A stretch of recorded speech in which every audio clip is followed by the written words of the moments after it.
When I started on my art path, I wanted to learn how to draw as well as editorial cartoonists, and so naturally I set out to try that. I soon figured out that it wasn't for me. To be an editorial cartoonist, you have to make yourself angry every day, and I'm just not like that. As an artist, you control what you expose yourself to. I discovered that American editorial cartoonists read their newspaper, one of the 1800 in their country, and they respond to what they read. But because newspapers buy syndicated news, all the editorial cartoonists in the entire country read the same news items, and so they make the same jokes about the same subjects. I read an interview with Sempe, who is a French cartoonist, and he said that he didn't read the newspapers, and it suddenly made a lot of sense.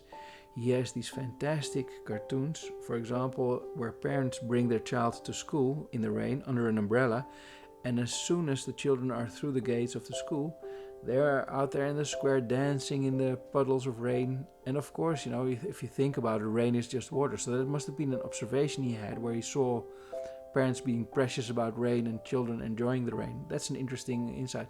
He also was in Saint-Tropez. He made great illustrations there about the rich people there being very bored and the people who work there looking much happier. He was a reportage illustrator. He basically made illustrations about what he saw around him. These were his responses to what he saw happening in society. And that makes it uniquely interesting. When artists make art, they respond to an experience that they just had, something they saw, heard, or felt. And as an artist, you control what you expose yourself to. Today, we consume a lot of information through social media, and what works there are posts that evoke strong feelings. Strong negative feelings often. There are strong political divides, there are people who are angry at each other, offended at each other. If you consume the same media everyone else is consuming, then you will have the same opinions and ideas as other people. It's basically a second-hand opinion. You are responding to someone else who is responding to someone else who is responding to something that happened in life, and many other people with you respond to that same thing and have the same response. You are a unique person with a unique voice.